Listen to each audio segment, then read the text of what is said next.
Demon Emperor Chapter 539. Ang nakaraan na chapter, pumasok na ang matataas na member ng Lolo Clan sa loob ng palasyo ng emperador. Sa pangunguna ni Chupa, pinanghinaan naman ng loob si Taba.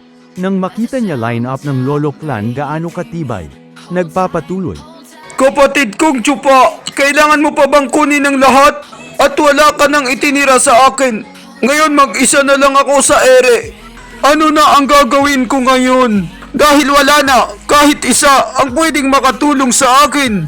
Hindi kaya kamahalan, may iba ka pang iniisip? Parang may balak ka ata. Mayroon sana, pero ngayon wala na. Ang pagiging emperador ay sapat na sa akin. Magsaya ka at maging masaya kung anong meron ka ngayon. Ha ha ha ha ha. Pangahas kang lapastangan ka! Ang kapal ng mukha mo magsalita ng ganyan sa harap ng kamahalan. Wala kang galang, dapat sa'yo ay binibitin. Kahit na ang tagapagtanggol ng bansa ay wala siyang karapatan na bastusin ang kamahalang emperador.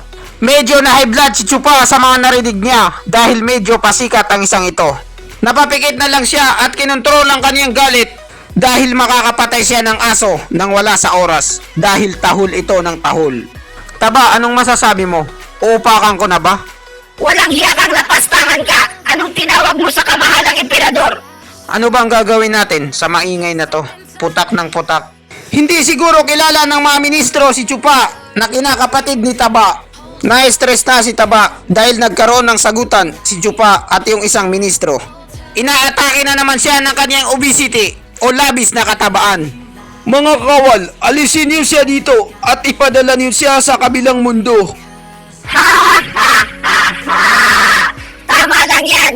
Kalad ka rin niyo siya palabas at ipadala na yan sa kabilang mundo. Sa mundo ng masasamang espiritu. Laking gulat na lang niya at siyang nilapitan ng mga gwardya. Teka! Nagkakamali kayo! Huwag ako! Hindi ako! Kinaladkad na siya ng mga gwardya palabas sa palasyo. Iba talaga pag malakas ang backer mo, malakas ang kapit, katulad ni Chupa. Kamahalan! Anong ginagawa niyo? Anong ibig sabihin nito? Ba't ako ang kinakaladkad nila? Kamahalan, ang batas ay dapat mangibabaw sa korte. Hindi dapat dito pairalin ang kayabangan. Ang mga taong kagaya mo, ilalagay mo ko sa kapahamakan pagdating ng panahon. Mas magandang ipadala na lang kita sa kabilang mundo para wala ng problema. Kayong lahat, makinig kayong mabuti sa akin. Importante ang sasabihin ko. Si Chupa at ang Lolo Clan, ang kanilang katapangan ay kapuri-puri. Iniligtas nila ang buhay ko sa tiyak na kapahamakan. Sila ang tagapagligtas ng mundong ito. Tinatrato ko sila ng katulad sa paggalang ko sa langit at lupa. Tahimik lang at tamiming nakikinig ang mga ministro. Kailangan kayong lahat ay matutong gumalang at sumaludo sa Lolo Clan. Naintindihan niyo ba ako? Tuwang-tuwa naman ang magkapatid na Lolo Clan sa naririnig nila. Hanggang tenga ang ngiti nila. Nakangiting sininyasan ni Chupa si Taba. Agad naman itong naintindihan ni Taba at alam niya na ang gustong ipahiwatig ni Chupa. Kahit labag sa kanyang kalooban, mapipilitan siyang gawin ito. Ang Lolo Clan ay isang halimbawa ng katapangan para sa kanyang pinaglilingkuran at ang bansa. Ito ang patunay na sila ang ipinadala ng langit sa lupa upang sugpuin ang mga masasama. Sila ang unang lumaban sa mga salbahing taga-bundok at iniligtas nila ang pamahalaan ng emperador, pati na ang mga mamamayang Pilipino.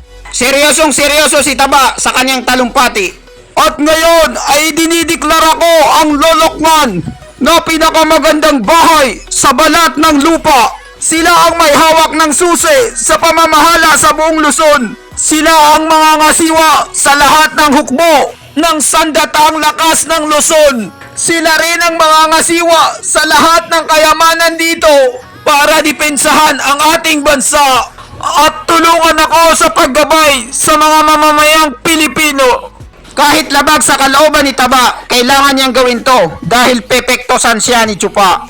Kahit saan sila mapunta, dala-dala nila ang pangalan ko. Kaya pag nakita niyo sila, parang ako na rin ang nakita niyo. Kailangan niyong magbigay galang. At nagsimula ng magbulungan ng mga ministro sa sarili, kanya-kanyang marites. Parang ibinibigay mo ng kalahati ng bahay mo sa ibang tao. Kahit sabihin pa natin ng Lolo Clan ang pinakadakila na may pinakamaraming nagawa sa bansa, pero imposibleng maging kapareho niya ang emperador. Kapag ginawa mo yan, ay parang hinukay mo na rin ang sarili mong libingan.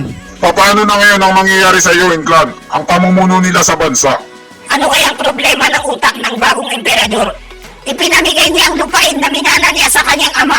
Nahihiya na si Taba dahil pinag-usapan na siya ng karamihan sa naging desisyon niya. Isa itong hindi katanggap-tanggap. Nakakatawa. Kailangan natin pagsabihan ang bagong emperador. Bigla silang pinaringgan ni Zugi Canfeng. Sa isang pamamahala, ang pinaka-importante sa lahat ay marunong kang bumasa ng mga palatandaan. Hindi naman siguro kayo grade 1 para turuan pa. Ang kamahalang emperador ay mas matalino kaysa sa inyo. Huwag kayong masyadong magpadala sa bugso ng damdamin. At bigla na lang kayong makigulo. Natamimi na lang at hindi makapagsalita yung mga ministrong Panay Marites. Piling magaling ang tingin sa sarili. Napakasarap talaga sa pakiramdam. Bakit? Ano bang nararamdaman mo? Nirarayuma ka ba?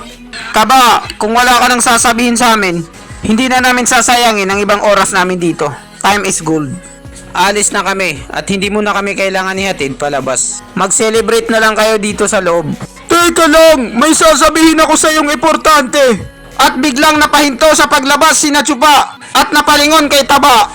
Tayong magkapatid, ang tagal na nating hindi nagkita sa isa't isa. Mahigit ilang dekada na. Tatanungin mo na kita kung pwede ka bang magtambay mo na rito. At magkaroon tayo ng oras mag-usap sa isa't isa. Napalingon na lang si Chupa sa kanya at hindi na nagsalita. Isang magandang umaga at masarap ang simoy ng hangin.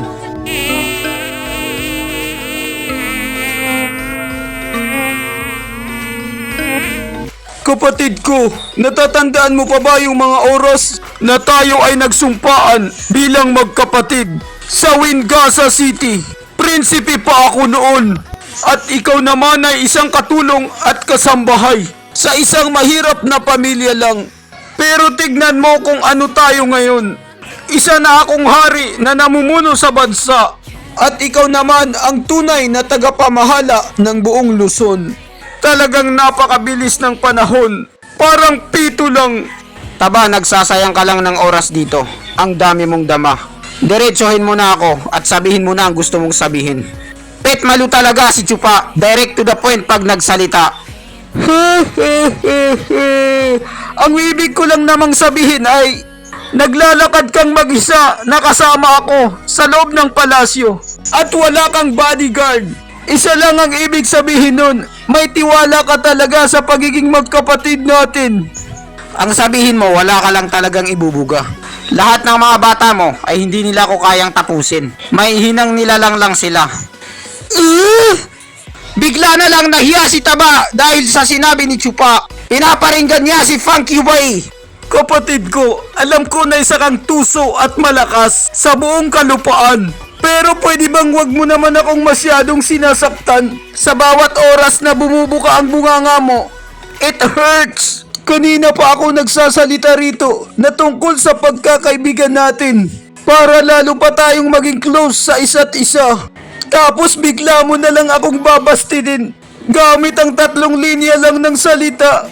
Nakakasama talaga ng araw. Masakit sa loob ko. Maging malapit tayo sa isa't isa. Ang paglapit mo sa akin nang walang sapat na kadahilanan ay nangangahulugan lang na hindi maganda ang gagawin mo. Sabihin mo na sa akin at tapatin mo na ako ng totoo. Ano ba ang kailangan mo sa akin? Pera? Kayamanan? Alahas? O baka naman babae? Kung ganun, tayo lang din namang dalawa rito. Magpapakatotoo na ako sa'yo. Ano kaya itong sinasabi ni Taba na magpapakatotoo na siya kay Chupa? Na kailangan pang dalawa lang sila? Hindi kaya magtatapat na siya ng nararamdaman? Chupa, ang pagiging magkapatid natin sa isa't isa, nangingibabaw pa rin ba? At dito nagtatapos ang chapter 539. Maraming salamat po sa panunood nyo. Mag-subscribe para laging updated sa buhay ni Chupa.